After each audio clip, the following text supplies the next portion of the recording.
इसमें कोई शक नहीं है कि हम वो आखिरी पीढ़ी हैं जो आने वाले महाप्रलय के विनाशकारी रूप को देखने वाले हैं।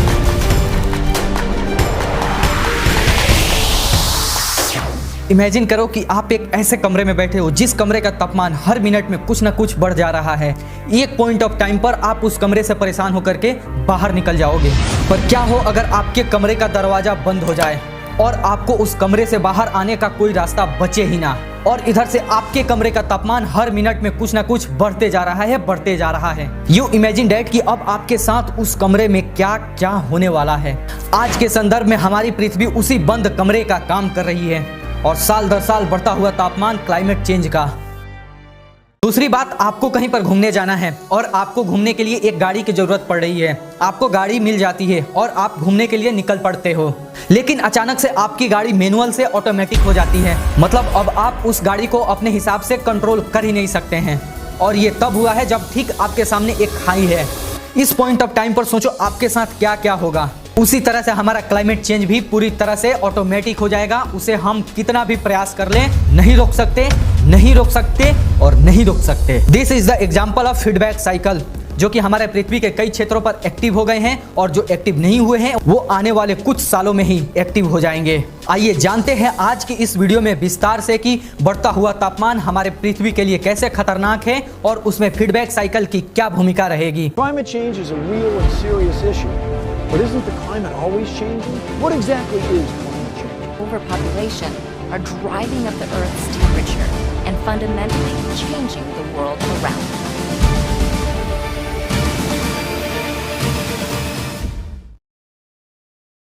बढ़ते हुए तापमान के बारे में जानने से पहले हमें सबसे पहले AQI के बारे में समझना होगा। AQI यानी कि एयर क्वालिटी इंडेक्स, यह एक प्रकार का मानक है जो कि हवा की गुणवत्ता को संख्यात्मक मान में प्रदर्शित करता है और यह दर्शाता है कि हवा में कौन कौन से प्रदूषक तत्व कितनी मात्रा में अवेलेबल हैं।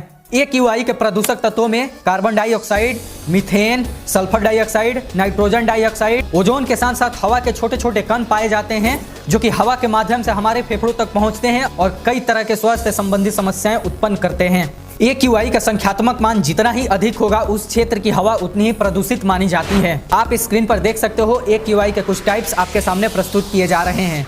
अगर किसी क्षेत्र का AQI 0 से 50 तक है तो उस क्षेत्र का AQI बेहतर माना जाता है, और अगर AQI का मान बढ़ करके 100 या 200 के आसपास चला जाता है तो उस क्षेत्र की हवाएं प्रभावित होने लगती है, और अगर यह बढ़ करके 400 के पार चला जाता है तो यह पूरी तरह से खराब एयर क्वालिटी मानी जाती है और इस क्षेत्र में रहने वाले लोगों को कई तरह की स्वास्थ्य संबंधी जैसे कि श्वसन समस्याएं या हृदय की समस्याएं उत्पन्न हो सकती हैं। अब देखिए दोस्तों, ये बढ़ता हुआ AQI हमारे पृथ्वी के तापमान को बढ़ाने में कैसी भूमिका अदा कर रहा है। देखिए, जैसे जैसे हमारे पृथ्वी का AQI लेवल एक मिनिमम लेवल से ऊपर उठता जा रहा है तो यह AQI पृथ्वी के वायुमंडल में एक आवरण क्रिएट कर रहा है, और इधर पृथ्वी से उत्पन्न हो रही ग्रीन हाउस गैसें मीथेन, क्लोरोफ्लोरोकार्बन, हेलोन आदि जैसे विषाक्त ग्रीन हाउस गैसें हमारे वायुमंडल में उपस्थित ओजोन लेयर को धीरे धीरे क्षय करती जा रही है, जिसके कारण से सूर्य की तरफ से आती हुई पराबैंगनी किरणें पृथ्वी पर जितना आती थी पहले उसकी अपेक्षा में अभी ज्यादा आने लग गई हैं। और दूसरी तरफ हमारे वायुमंडल में AQI का लेवल एक मिनिमम लेवल से बहुत ऊपर उठ चुका है। अब क्या हो रहा है कि एक तरफ से सूर्य की पराबैंगनी किरणें आ तो रही हैं और जब उनको रिफ्लेक्ट होना होता है तो यहाँ पर AQI का एक मिनिमम लेवल होता था जो कि बढ़ करके बहुत अधिक हो चुका है, जिसके कारण से अधिकतर अल्ट्रावायलेट किरणें हमारे पृथ्वी के वायुमंडल में ही ट्रैप हो जा रही हैं। ओजोन परत का घटना और दूसरी तरफ दिन प्रतिदिन AQI के लेवल में वृद्धि होते रहना, ये दोनों एक दूसरे के पैरेलल चल रहे हैं। मतलब एक तरफ ओजोन लेयर घट तो रहा है लेकिन साथ ही साथ AQI भी दिन प्रतिदिन बढ़ते जा रहा है, जिसके कारण से सूर्य की तरफ से आने वाली पराबैंगनी किरणें पहले की अपेक्षा बहुत अधिक पृथ्वी की तरफ आने लग गई हैं। और चूंकि पहले से ही पृथ्वी के वातावरण का AQI लेवल एक मिनिमम से बहुत ऊपर उठ गया है तो ये फिर अल्ट्रावायलेट किरणें इसी पृथ्वी के वायुमंडल में ही ट्रैप हो जा रही है, और यह प्रक्रिया साल दर साल हमेशा बढ़ते जा रहा है। स्क्रीन पर दिखाए गए डेटा से आप बिल्कुल ही स्पष्ट कर पाएंगे कि कैसे साल दर साल हमारे पृथ्वी के टेम्परेचर में हमेशा इंक्रीजमेंट देखने को मिल रहा है।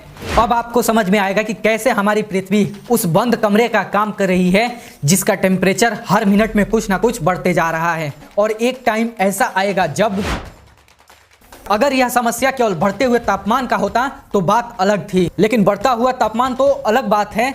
याद करो, मैंने आपको एक उदाहरण दिया था कि आपकी गाड़ी अगर मैनुअल से ऑटोमेटिक हो जाती है तो आप क्या करोगे, और मैंने बताया था कि ये काम होता है फीडबैक साइकिल का। मतलब फीडबैक साइकिल में एक परिवर्तन दूसरे परिवर्तन को या तो बहुत अधिक तेजी से बढ़ाने लगता है या उसको कम करने लग जाता है। अब यह फीडबैक साइकिल कई प्रकार के हो सकते हैं। आइए जानते हैं कुछ फीडबैक साइकिल के प्रभाव के बारे में। इसमें पहला है परमाफ्रॉस्ट का पिघलना। परमाफ्रॉस्ट एक प्रकार की जमी हुई मिट्टी है और इसमें कार्बनिक पदार्थों की बहुत अधिक प्रचुरता पाई जाती है, जैसे कि पौधे, जानवर, जो कि कई हजारों सालों से इन मिट्टी के नीचे दबे हुए हैं। अब जैसे जैसे पृथ्वी का टेम्परेचर दिन प्रतिदिन बढ़ रहा है, वैसे वैसे परमाफ्रॉस्ट भी पिघल रहे हैं। परमाफ्रॉस्ट के पिघलने से मीथेन नाम की गैस उत्पन्न होती है और यह गैस कार्बन डाइऑक्साइड की गैस की तुलना में लगभग 25 गुना शक्तिशाली ग्रीन हाउस गैस है। इसलिए परमाफ्रॉस्ट जब पिघलेंगे तो उनसे मीथेन नाम की गैस उत्पन्न होगी, जो कि हमारे ओजोन लेयर को क्षय करती है, जिसके कारण से अल्ट्रावायलेट किरणें पृथ्वी पर और अधिक आएंगी। और अगर अल्ट्रावायलेट किरणें पृथ्वी पर और अधिक आएंगी तो टेम्परेचर बढ़ेगा, तो उतना ही अधिक मीथेन गैस रिलीज होगी और यह प्रक्रिया एक सतत रूप धारण कर लेगी, जिसके बाद से इसे कंट्रोल करना बिल्कुल ही नामुमकिन हो जाएगा। दूसरा है समुद्री बर्फों का पिघलना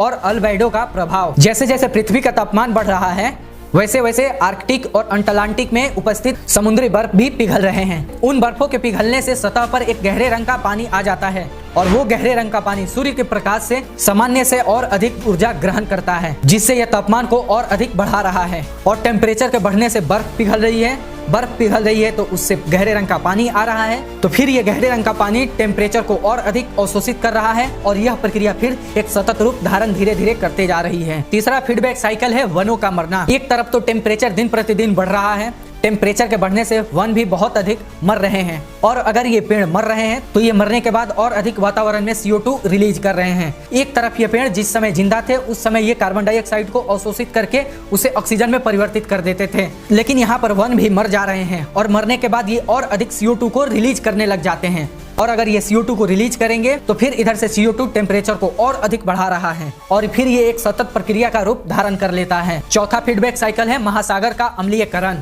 जैसे जैसे वातावरण में कार्बन डाइऑक्साइड की मात्रा बढ़ती है, वैसे वैसे महासागर भी अम्लीय होते जाते हैं। महासागर अम्लीयकरण के कारण समुद्री जीवों का तो नुकसान होगा ही होगा, उसके कारण समुद्र के किनारे स्थित प्रवाल भित्तियां भी प्रभावित होती हैं। जहां एक तरफ प्रवाल भित्तियां कार्बन डाइऑक्साइड को अपने अंदर अवशोषित कर लेती है, लेकिन जब वो मर जाती है तो फिर यह वातावरण में कार्बन डाइऑक्साइड को रिलीज करने लग जाती है और फिर ये एक सतत प्रक्रिया का रूप धारण कर लेता है। तो ये थे फीडबैक साइकिल के कुछ टाइप्स, जो कि हमारे पृथ्वी के कुछ क्षेत्रों में एक्टिव हो गए हैं और जहां पर एक्टिव नहीं हुए हैं। अगर हमारे पृथ्वी का टेम्परेचर हर साल ऐसे ही बढ़ता रहा तो वो भी आने वाले समय में एक्टिव हो जाएंगे। और अब आप सोच लो कि आप भी इसी पृथ्वी पर रह रहे हो और इसका जिम्मेदार आप भी हो कहीं ना कहीं। तो ये था क्लाइमेट चेंज का प्रभाव, जिसका आने वाले समय में हम सब लोग हिस्सा बनने वाले हैं। तो हो जाओ तैयार और अपनी कुर्सी की पेटी बांध लो और स्वागत करो क्लाइमेट चेंज का।